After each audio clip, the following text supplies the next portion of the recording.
What's your plan going forward as far as school, baby, and working? Yeah. Like, what's it gonna look like for Okay, you? this is what it's gonna look like. I have no choice but to work full time. Okay. Like 100%. I know nurses who've been through it full time, and I know that that's just something that is gonna have to be. So it's doable. I just have to, balance out my time and tell people, hey, oh, you want to go and blah blah blah see this movie? No, I have to study. It's not forever. I already have the 2 years out of the way, so I'm gonna transfer in the 4-year as a junior. So it'll just be 18 months, and then I'll have my 4-year BSN schedule. How your work schedule gonna be with school? So my work schedule, even like right now, so I'm in school, I'm taking 4 classes right now, and I'm working full time. So right now, Sunday, I work 12 hours. Monday, I'm in school from 8 to 3. After that, I break, I play with my daughter, we eat, I study, we do our little homework together. She does her alphabet and stuff. I put her in the tub, and then she gets in bed, I study, and then I have some time to myself, and then I go to bed. The next day I wake up, I do another 12-hour shift. So it's very much like work, school, off. That's how I... Where's your off? Friday, Saturday. Oh, okay. So those days, I'm still able to maneuver my schedule in such a way where I get 2 whole days off, work full time, and go to school full time. Because you do 12s. I do 3 12s. 3 12s, okay. Just a little factoid. You weren't taking classes before you had a baby. I wasn't. So she started classes, like her prereqs in general in life, when your daughter was how old? 1 month old. 1 month old. Isn't that crazy? So like, you weren't taking anything. You kind of like, where was your head at right before then? You know what I'm saying? Like, yeah. Then you were like, okay, let me start class. Let me go. Like, what was that? Was the baby that was an extra push? Yeah. Like, let me get my life together. I'm like, I want her to have the most. I want her to just be in a situation where she is inspired by her mom, and like, part of that is education, and you can tell your daughters to, go do everything you can be what you want to be, but they're steady seeing you in poverty, and they're seeing you doing all these things.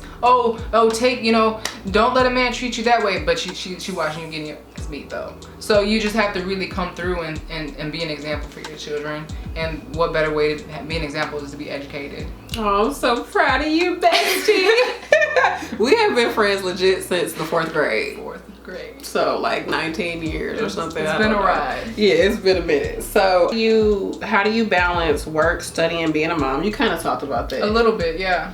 A lot of saying no.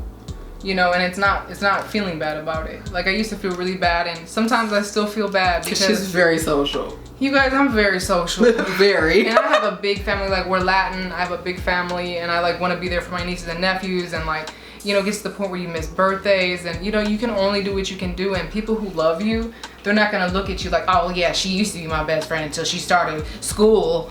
She thinks she's better than everybody because she always says no to hangouts. Like, my friends genuinely know at the heart of my heart that I care about them just as much as I care about myself.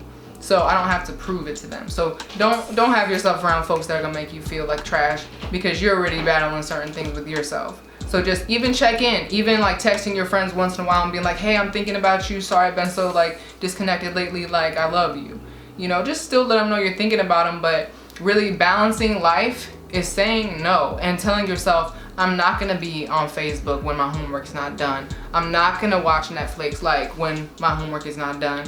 I'm gonna get up and go to class even though it's pouring down rain or 0 degrees and I have to get my baby up and hear her crying and, no, just let me sleep. Like, she tells me that now.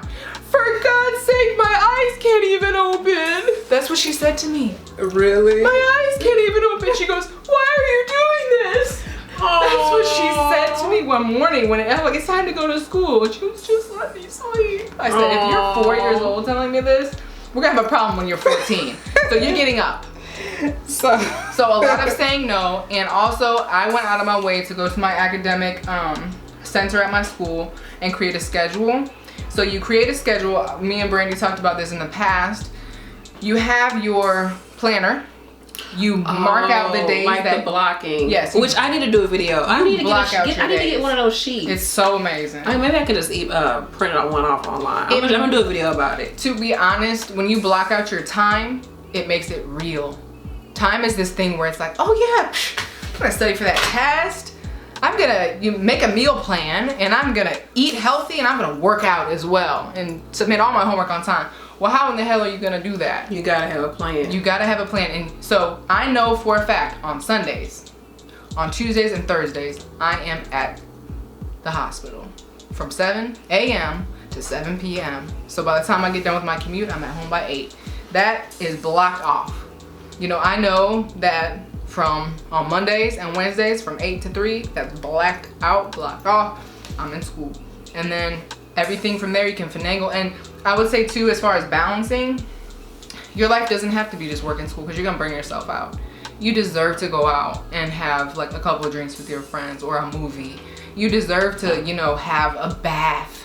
You deserve to like go and do whatever the hell it is that you want to do for a few hours. But make sure you do get that too, because when you do so much workhorse activities, you're gonna feel like, what is all this worth? Like, and you're just gonna feel stressed out, you're gonna feel bogged down, and then you're gonna like more prone to like want to give up and everything. Right, and not give a job. Yeah. Nutrition is a really good one too, as far as balancing goes. Hydration. I realized I would get very agitated, and I didn't know why. You guys, I was functioning on dehydration as a norm. Like, it wasn't until I took this nutrition class that I really understood how severe my dehydration was. It's so crazy, because I even heard about it. Like, oh yeah, fluids, right? And then when you personalize and you take your body weight and you do the calculation on how much you're actually supposed to be intaking, I'm supposed to be intaking 11 cups of water a day. 11 cups. So now that I actually have been doing that religiously, I carry around my bottle, I keep my little chopped up fruit in there, and I make it fun. And your brain is the first thing to decline when you're dehydrated. So people think it's, you know, whatever, or it's your brain, because it's mostly made up of water. So you have a 12% decline in your reaction time and your memory absorption is very poor when you're dehydrated. It is crazy. Like, it's been test after test performed. So even when you feel like, oh, no matter how much I sit down to read this book, like I can't, my mind's somewhere else, drink you some water and get up and like walk around a little bit, because exercise does stimulate your brain. As I learned in A&P, when you exercise, you become smarter, because you're sharpening your brain. When you work out, you're increasing oxygen flow to your brain, and you're able to actually think better. Yeah, and sometimes you kind of get in that zone where you're not even thinking. So your brain can your body can just kind of relax. You know how you get into that, like, whatever that zone. It is. It's like over that hump. Yeah, where exercising is like really enjoyable. It's euphoric. Like, it can make you even less depressed and all that good stuff. So you gotta take care of yourself. You do have to take care of yourself. And also, sometimes just give yourself a little nap. You know, give yourself a little nap. You know, just don't burn yourself out. So I would say with work balance, that question is a very good question, because I think it is the key component to success or failure. So I think that most people, like, when they have a big vision and they have a big dream, and they get discouraged because it's such a big goal, and the little steps they're pedaling behind, when each step builds on another one. When you're not really taking care of your sleep, for example, you're not gonna be able to proper function. But if you don't have sleep, and then you're dehydrated on top of that, and then you didn't eat because you just get up and go, right? So this whole 4 o'clock, you still haven't ate. What the hell do you think is gonna happen to your body? It kind of cut off on us. So it kind of cut off, but basically, take care of yourself. Yes, for sure. Nutrition, water, sleep. Get your sleep.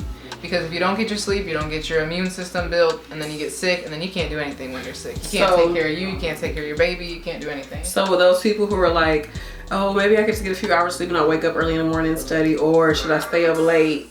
And then, I know you shouldn't ideally try to study in chunks, so you don't get to that point where you're like, you should, but having to cram like that. But true. Which one do you do? I would prefer to do the night before, recapping on everything. Not like staying up super duper late to like do all that, but it is a scientific fact that whatever you read 5 minutes to 3 minutes before you sleep, it's engraved in your brain. So it would be more beneficial for you to look at your material before you sleep versus in the morning, because it's just absorbed better in your brain. So you rather a person get some sleep and then record? I'd rather somebody, like, if you just put your baby to bed and you know, everything, and the only time that you got really is those couple hours while your baby's asleep, then you know what, do that. But try to you know, put your baby to bed earlier. Keep that routine with their nighttime so they're used to crashing at that time. That way you can get a couple minutes in before you sleep of studies, you know. Yeah. But don't stay up to like 2 a.m., 3 a.m. and all that extra. Like, I'm talking about reviewing your notes and writing down key points, because it's another fact that if you write things down versus just reviewing it or hearing it, no matter who you are, writing it down, it resonates better with you. It engraves in your brain better. So, because early morning, I think, is like, when you first get up, it's like sacred. You just prepare yourself for the day. You put yourself in a positive mind frame. You don't rush around doing all this stuff. You don't rush. Like, don't be addicted. Ease yourself, right, to anxiety. I talked about that in the video. Some people are so addicted to just feeling like, I gotta get it done. I'm so busy with life. Yeah, don't have the fast food syndrome every day. The fast food anxiousness. I gotta work on that. So how do you study as a single mom? So some of the tips that you would say is stay at the school and try to get as much studying done at school. Like, schedule your scheduling into like your school schedule. Yes. Yeah, really. And then find a trusted, you know, friend who can, like, you know, keep your baby for a couple hours if that's possible. I mean, even if you have to put on your baby like a education show while you go in the other room and put on your headphones and study, you know, do that, because you have to, like, really come up with ways that work. Like, I understand some people may be out of state and not really having a lot of support, so it's still possible though. It's still possible, you know, with them watching like a little show. Don't feel guilty. Like, just, you have to study, like, you have to get your grades. Right. You have to get your knowledge too, because when you're a nurse, you need all that information. It's not just about grades. So. Oh, back to the balance. Do you ever feel like you're not spending enough time with your family? Which you talked about that, and then how do you deal with it? Yeah, so I mean, I do as well, like, feel like, especially with my mom and everything, I'm like, okay, I needed to have a little mom and daughter date with her, like, at least once a month, to where I make her feel special. And the same thing, like, with my daughter. Now, I will realize, like, I have a lot of times, like, I have a lot on my mind, and my daughter's, like, trying to talk to me, and I realized, like, oh my goodness, like, did I just tone her out? I'm sorry. Would I be toning out a doctor at my job right now? My daughter's more important than that to me. So I just kind of reel myself back and be like, okay, and I acknowledge what she says. And then we always read books, and I put my phone away. Mothers, it's so hard to put that phone away sometimes, because, you know, you are checking a lot of different things, and you're thinking, oh, well, this test, I have it saved on my phone. I have, oh, these little study tips, I have this and that. And then, you know, whatever, you know, boo you want to talk to, or whoever. And bae, hey. So really, at the end of the day, give your daughter that respect of putting that phone away and giving her some solid one-on-one time, at least 30 minutes to an hour a day. That's really not much to ask for your whole child, you know. And then when you're in the bathtub with them, you are down there, like, splashing with them and calling them beautiful and telling them about your day. I talk to my daughter like she is a whole adult. I'm like, today in nutrition I learned about, and I go through, like, the whole thing. So I'm actually learning. My daughter is hearing phonetics of adult speech, and she's learning too.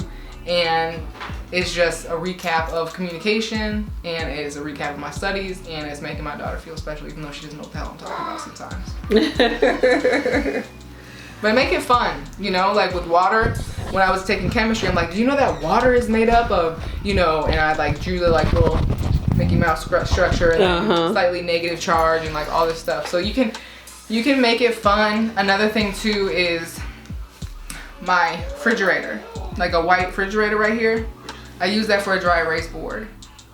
I get a marker, and I get some alcohol spray, and then I just go here and I sit down on the floor. My daughter has her toys all on the floor in front, and then I write my, like, when I was especially doing chemistry, I write, like, chemical equations. Oh, that's smart. Do my dimensional analysis on that refrigerator, and then just wipe it clean. And still, like, I'm like, okay, I'm the teacher and you're the student. So she would, like, you know, she would just feel real special. And that's another way of incorporating your daughter or your child into your education. Oh, that's smart. That's cool. I like that. That's a good tip.